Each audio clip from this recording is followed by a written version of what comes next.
ఆలస్యం అమృతం విషం. ఇప్పుడు ఈ సామెత పర్ఫెక్ట్గా సూట్ అవుతుంది అమెరికాలోని డెమోక్రాట్లకు. మరోసారి అధ్యక్ష రేసులో బైడెన్ను నిలబెట్టడం అనేది ఒక పెద్ద బ్లండర్ మిస్టేక్. నిన్నటి వరకు దీనిపైనే చర్చ జరిగింది. దీంతో తాను పోటీ చేయడం లేదంటూ బైడెన్ బై బై చెప్పేసి వెళ్ళిపోయారు. నిజానికి నిర్ణయం తీసుకోవడం చాలా ఆలస్యం జరిగింది. కానీ పూర్తిగా విషయంగా మారకముందే ఎగ్జిట్ అయ్యారు ఆయన. ఉన్నటువంటి బైడెన్ మనసు మారిపోవడానికి కారణాలేంటి? ఇప్పుడు నెక్స్ట్ అధ్యక్ష రేసులో నిలబడేవారెవరు? వాళ్ళకి గెలిచే అవకాశాలు ఏంటి? జో బైడెన్ ప్రస్తుత అమెరికా అధ్యక్షుడిగా ఉన్న ఈ వృద్ధుడు మరోసారి బరిలోకి దిగాలని నిర్ణయించారు. కానీ మతిమరుపుతో పాటు ఇంకా అనేక ఆరోగ్య సమస్యలు ఆయనకున్నాయి. అయినా తానే బరిలోకి దిగుతానంటూ మంకుపట్టు పట్టారు, దిగారు. ఎప్పుడైతే డొనాల్డ్ ట్రంప్తో ఫస్ట్ డిబేట్ జరిగిందో అమెరికన్లకు ఒక క్లారిటీ వచ్చేసింది. బైడెన్ను తప్పించకపోతే అసలుకే మోసం వస్తుందని. దీనికి తోడు ట్రంప్పై హత్యాయత్నం అతని గ్రాఫ్ను మరింత పెంచింది. దీంతో డెమోక్రాట్లు అలర్ట్ అయ్యారు.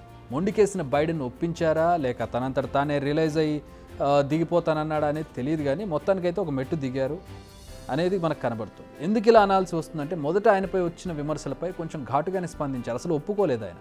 అధ్యక్ష రేసు నుంచి వెనక్కి తగ్గేదే లేదన్నారు. అధ్యక్ష రేసు నుంచి తప్పుకుంటున్నట్టు ఓ లెటర్ ద్వారా ప్రజలకు తెలిపారు బైడెన్. నా హయాంలో అమెరికా నిర్మాణం కోసం ఎన్నో చరిత్రాత్మక నిర్ణయాలు తీసుకున్నాను. వృద్ధులకు చౌకగా ఔషధాలను అందించడం, అమెరికన్లకు వైద్య చికిత్సను అందుబాటులోకి తేవడం, గత 30 ఏళ్లలో గన్స్ నుంచి రక్షణకు చట్టాన్ని చేయడం, సుప్రీంకోర్టుకు మొదటి ఆఫ్రో అమెరికన్ నియమించడం, వాతావరణ మార్పులపై చట్టం తీసుకురావడం, ఇలా ఇవన్నీ తన విజయాలంటూ లెటర్లో ఆయన తన క్రెడిట్స్ని మెన్షన్ చేశారు. సో అమెరికాలో బైడెన్ శకం ముగిసింది, బాగుంది.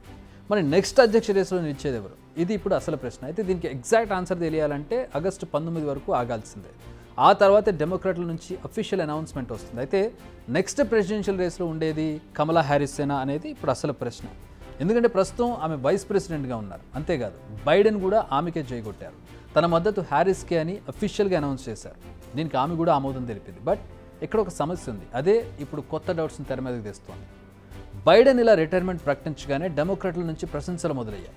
ఆయన అమెరికాకు చాలా సేవలు చేశారని, అమెరికా ఖ్యాతిని ప్రపంచవ్యాప్తంగా పెంచారంటూ అభినందనలు తెలిపారు. ఈ లిస్టులో మాజీ అధ్యక్షుడు ఒబామా కూడా ఉన్నారు. స్వచ్ఛందంగా ఇలాంటి నిర్ణయం తీసుకోవడానికి గొప్ప దేశభక్తి ఉండాలన్నారు. ఇక్కడి వరకు బాగానే ఉంది. కానీ చివరిలో ఒక మాట అన్నారు. అదే ఇప్పుడు హాట్ టాపిక్. ఆయన కామెంట్స్ ఏంటంటే, కొత్త అధ్యక్ష అభ్యర్థి సెలక్షన్ కోసం పార్టీ నేతలు సరైన ప్రక్రియతో ముందుకు వస్తారు. అదేంటి, బైడెన్ ఆల్రెడీ హ్యారిస్ పేరుని చెప్పేశాక మళ్ళీ ఆవిడ వైస్ ప్రెసిడెంట్ స్థానంలోకి మళ్ళీ ఎంపిక ప్రక్రియ ఏంటనేది అసలు ప్రశ్న. అంటే హ్యారిస్కు ఒబామా మద్దతు పలకడం లేదని అర్థమవుతోంది. అటు డెమోక్రటిక్ పార్టీకి చెందిన మరో కీలక నేత నాన్సీ పెలోసి కూడా కమలాకు మద్దతు పలకడం లేదు. సో కమలాకు అందరి నుంచి ఆమోదముద్ర లేదని తెలుస్తోంది. అంటే రేపటి రోజు ఈ నిర్ణయం మారొచ్చు, మద్దతు పలకొచ్చు. కానీ ఇప్పటికిప్పుడైతే ఆమె పేరు కన్ఫర్మ్ కాలేదు. కానీ రేస్లో మాత్రం ఫస్ట్ ఆవిడే ఉన్నారు. ఆగస్టులో డెమోక్రటిక్ పార్టీ మీటింగ్ ఉంటుంది.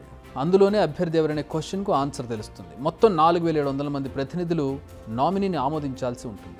ఇప్పుడు ఇంతమంది మనసులను హ్యారిస్ గెలుచుకోవాలి. అయితే బిల్ క్లింటన్, ఆయన సతీమణి హిల్లరీ క్లింటన్ అయితే హ్యారిస్కే జయగొట్టారు. అయితే కమలా హ్యారిస్కు ఈ పోటీలో కొంత ఎక్స్పీరియన్స్ ఉంది. ఎందుకంటే 2020 ఎన్నికల సమయంలో కూడా ఆమె అధ్యక్ష అభ్యర్థి రేసులో ఉన్నారు.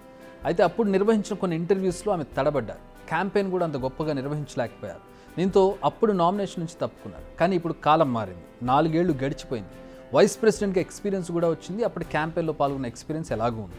వీటన్నింటినీ తనకు అనుకూలంగా మలుచుకుంటారా లేదా అనేది we have to wait and see.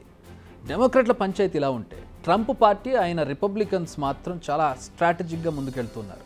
మొన్నటి వరకు బైడెన్ మైనస్ పాయింట్స్ని తమకు అనుకూలంగా మలుచుకున్నారు. ఇప్పుడు డెమోక్రాట్లలో ఉన్న కన్ఫ్యూజన్ ఉపయోగించుకుంటున్నారు. యంగ్స్టర్స్ను తమ వైపుకు తిప్పుకునే ప్రయత్నం చేస్తున్నారు. దీనికి తోడు ట్రంప్ దూకుడు కూడా కలిసి వస్తుంది.